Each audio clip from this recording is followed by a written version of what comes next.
Hi guys, I'm back with another video. Welcome to my channel. If you are new, my name is Chioma. I go by Queen Chioma here on YouTube. Basically, I just do college vlogs, advice, and I'm looking to kind of like up my channel a little bit and start doing some other things with my channel. Today is the first day of my Girl Talk series. I don't know if this is going to be a series, but if it gets good and popular and you guys like it, we will continue with the Girl Talk. So this video is going to be 5 things that my past relationships have taught me. As you guys know, I was in a relationship for some time. I've been single for like 2 months now, and it did teach me a lot of things. Not only that relationship, but past relationships that I've had with other people. So this is just not me talking directly or bashing the last guy I was in a relationship with. These are just things that I've acquired within dating guys and being in relationships and all of that stuff with guys. So a lot of you girls have been asking me like just to talk about relationships. Relationships are like most prevalent in high school and middle school because a lot of us as women and as girls, you know, it's just a thing. Like we want to be in a relationship. We want to be loved. A lot of us, you know, this is where we find our first loves and stuff in high school and middle school and in some early college. And I think I've been through a lot of nonsense. I've been through a lot of hardships. I've also been through a lot of good times. So I do think I have a lot of knowledge in terms of talking about boys and relationships and all of that. So let's just get right into this video. So I have 5 things that my past relationships have taught me, and these things are in no particular order. So these are just the things that I thought of on my own. So the first things that relationships have taught me is to communicate what is wanted between both parties.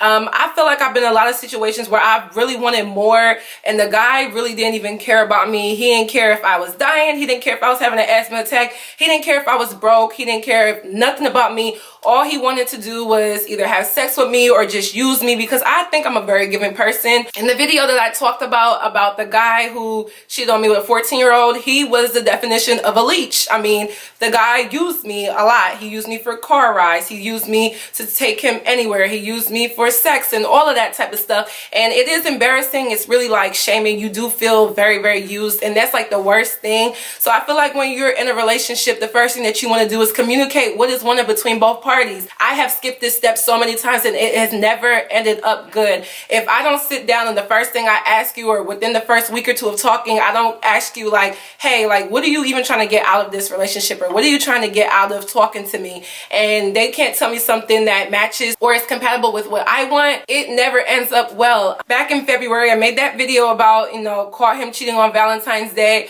Although I was in a relationship with the guy, it was really, really bad, because in the beginning he did say, I really don't want nothing from you. You're my friend. But because he was always around me and we were always talking, and he eventually changed his actions and his words based off of his prior statement, I took it as, okay, well, we're more than friends. We're more than just chilling. And when feelings got involved and sexual relationships got involved, it never worked out well. Like, it just turned into a big fiasco, and I really got my feelings hurt. Like, I got my feelings really hurt, which prompted me to make that video, which was kind of childish, of course. I feel like one of the things you need to do is communicate what do you guys want between each of the parties. That goes for your goals or what exactly you want to do with this person. If there is no communication there as to what you guys want to do, it will never end up well.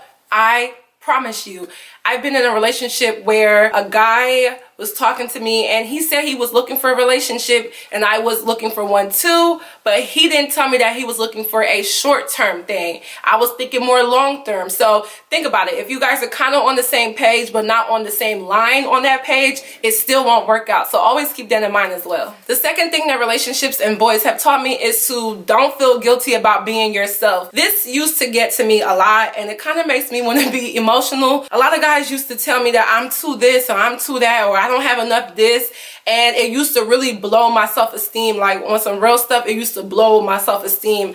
I used to feel like really negated, and on top of that, I was already an outcast. So as you guys know, I'm really tall. I'm 5'10". All of my friends are under 5'5". I always feel like the outcast. You know, I've gotten over it, but this is like back in like high school and stuff. Some guys used to tell me that I was too girly, because if you look around my room, it's all pink. I love pink. I think pink is the best color in the world. People used to tell me I'm too girly. People used to tell me I'm too like mannish, as in I don't talk girly enough. I have a deeper voice. People used to tell me that oh, I like to wear boots and sandals and like heels, and they want me to wear sneakers and Jordans and be a tomboy, and I'm never like, I'm not tomboyish at all. Like, I'm really girly, and it just used to really get to my self-esteem. I'm pretty sure you guys can like think of a time where a guy has told you that you're not good enough, or you're too this, or you're not enough of this, and it really killed you. It really prompted me to think like, don't ever feel guilty for being yourself. In my last relationship, when I first started talking to him, I felt like he wanted me to be a different girl. He wanted me to dress a certain way. He wanted me to act a certain way. He didn't really like the Chioma that I was, and eventually he did end up liking the Chioma that I was because I put my foot down, but he didn't initially like the Chioma that I was, and he always would compare me to other girls. And that's another thing that guys like to do. They like to compare you to another girl that they used to mess with, or another girl who they used to date, or whatever it may be, or maybe like an Instagram model, and they may say that, oh, well, you don't have a big chest like they do, or your butt is not as big as them, and you should probably do this, you should probably do that. And what I found out is most of the guys that are saying that are really insecure about themselves. I had to come to the realization that, Chioma, you're a beautiful girl. Don't let nobody's son tell you that you're not good enough. Don't ever feel guilty for being yourself. Like I said, I like certain things, and some guys just didn't like that. That's a red flag right there, because you don't want to be in a relationship with a guy who doesn't even like the person that you are. And I've learned that don't even sit there and try to figure out how you're going to change yourself, because once you start changing yourself, you're not even going to be yourself in that relationship, and that's not good at all. The third thing that relationships have taught me is to never take a man back for his wrongdoings. I was in a relationship, like I said, most recently, and it got to the point where I felt like I wasn't even myself. I felt like I was living a double life. I felt like I wasn't who I know who I could be, and I'm sorry.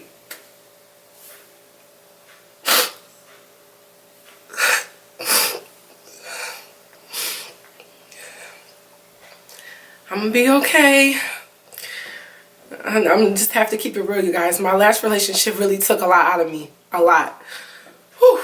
Woosah, woosah, woosah. We can do it. Put your crown back on. Put your crown back on. It got to the point where I had to like seek counseling, and I tried to make it seem like, oh, it was just because my life wasn't like together, but it really was because of the relationship that I was in. And I felt like my boyfriend at the time would do certain things, and I would take him back. I would always, you know, just take him back for his wrongdoings. And I did a lot of messed up things as well. Not as much as him, it's not as intense as him. And it's not to bash him, it's just to be real. What my counselor told me is that every girl should have a magic number. And by a magic number, that means how many times will you allow something to happen before you just leave the situation. And my counselor asked me, what is your magic number, Chioma?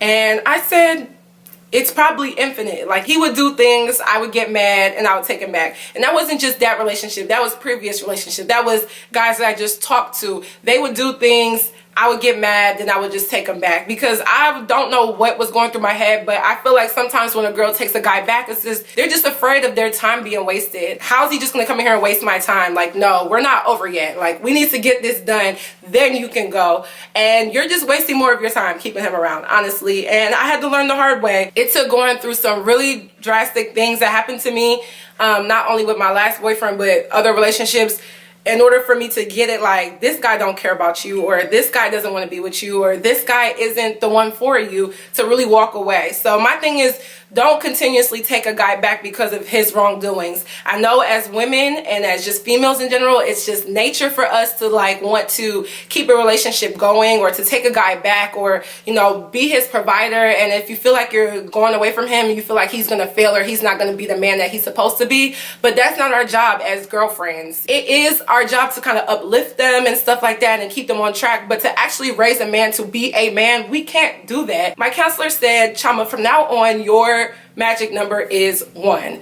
The first time a guy does something that you think is completely intolerable is when you are done. That way you don't waste your time, you don't have your feelings that involved, and you don't even want to pursue the relationship, and you just end it right then and there before it gets worse. I don't know if you guys know the analogy of the snowball effect. Basically, the snowball starts off really small, and as it rolls down the hill and it declines, as your relationship declining, it gets bigger and bigger and gets filled with more issues, because eventually it's just going to tumble over and everything is going to fall apart. In addition, is to never ever tolerate disrespect from a guy.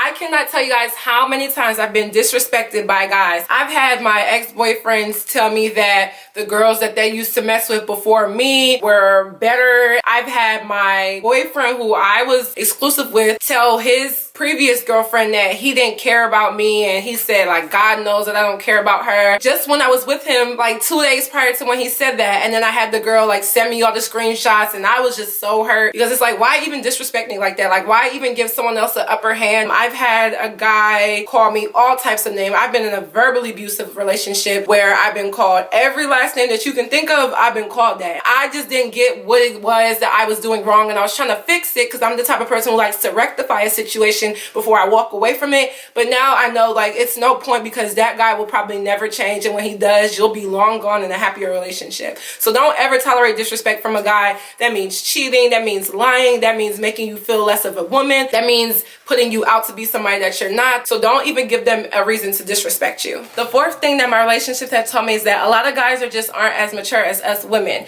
It's in our nature to just be a lot more mature and a lot more mentally above guys, and it's just the way how it is. No offense to guys, but we just are. A lot of guys just want to do petty and childish things, and a lot of us girls stick around for it, and it's really not a good look on us. It makes us look just as bad as the guy.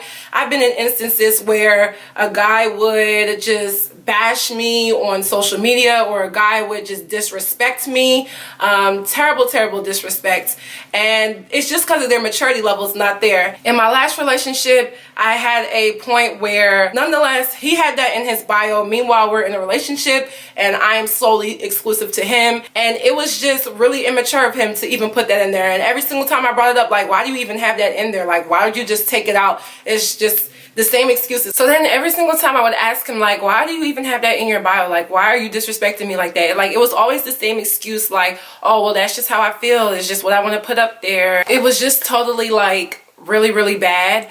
And I just didn't like, it was just it was just extremely childish. And I've had a lot of guys do childish things to me. I've had guys set me up. I remember I was talking to this one guy back in like 10th or 11th grade, and him and I were talking for like damn near 3 months.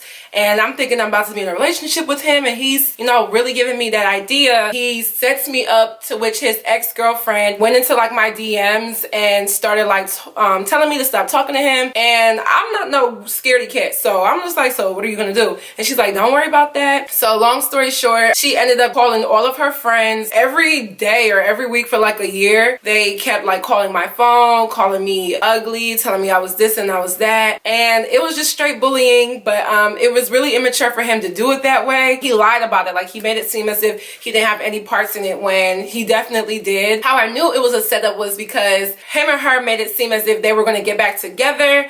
But 1 week later, he was in a relationship with another girl who he's still in a relationship with today. So it was kind of like a ploy for him to stop talking to me without kind of like hurting my feelings or whatever, so that he could start talking to someone else. And I took it really hard. Like, I was really upset at that. Like, it really killed my self-esteem. Some guys are just really childish, and you have to understand that we are at a level just in our own natural bodies to be a lot more mature than a lot of guys. A lot of guys like to just sit back, relax, and enjoy the show, where a lot of girls like to get up and be the show. I found that some girls like to talk to guys that are older in hopes that he's a lot more mature.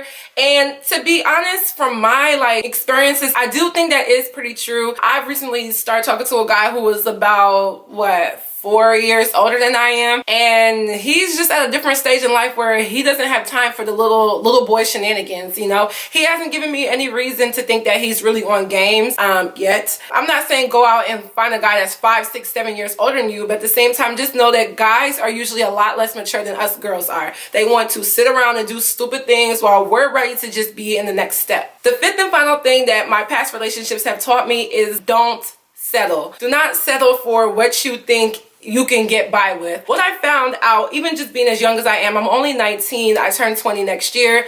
Do not settle for a guy who is nowhere near your standards. There is nothing wrong with having high standards. And let me tell you something, it's better for you to have high standards than to have low standards. I have been told, well, Chioma, your standards are just way too high. I have standards that some people think may be a little bit too extreme. Me, I just want to know that whoever I'm going to be with doesn't violate the type of ethics that I carry myself with. I'm going to give you guys some of my standards. I have a standard where I will not date a guy who smokes, whether it be weed, cigarettes, tobacco, black and mild, vapor, anything. I will not date a guy that smokes, period. I just can't. I don't smoke, and it's not because I don't smoke, but I just feel like so many times a guy has chosen weed or cigarettes or whatever it may be over me. And it's to the point where I don't think I could ever deal with a guy that smokes. I have a standard where I won't date a guy who isn't, you know, doing something with his life in terms of at least be in school. If you're not going to be in school, at least be doing something to build your career and know that I'm going to be financially stable if I do agree to proceed my life with you. When it comes to having your standards, there are two sides to your standards. So you're either going to have your moral standards versus your physical standards. Oh, I want the brown skin guy with the shortcut. You know, those are physical things. Those are things that, you know, can be tweaked and all of that. But your actual moral standards, or like your ethical standards, are things that guys do and act in non-physical things that you have to tolerate or that you will not tolerate. There are things that have happened to me that I will not tolerate anymore. And a lot of my standards come from my past experiences. I have standards, and I feel like you should make a list of all your standards and like write them down on the paper. And that way, if you do come across a guy, you can look at your paper and check off, you know what, he's not hitting this, he got that. And it's okay to feel like he might be lacking in one of your standards. You know, it's something that could be buildable. Just think, if it's going to be a long-term thing that you know he'll never ever get, think about that and don't settle. So that is it for this girl talk. I hope you guys enjoyed this first installment to this new series. If you guys have any other topics that you would want me to talk about when it comes to girly things and just us as women, just leave it down in the comment section below. So that's it for this video, and I'll see you guys in my next video. Bye guys. Chap in the bando, I don't wanna look like you. Chap in the bando, I don't wanna look like you. Chap in the bando, I don't wanna look like you.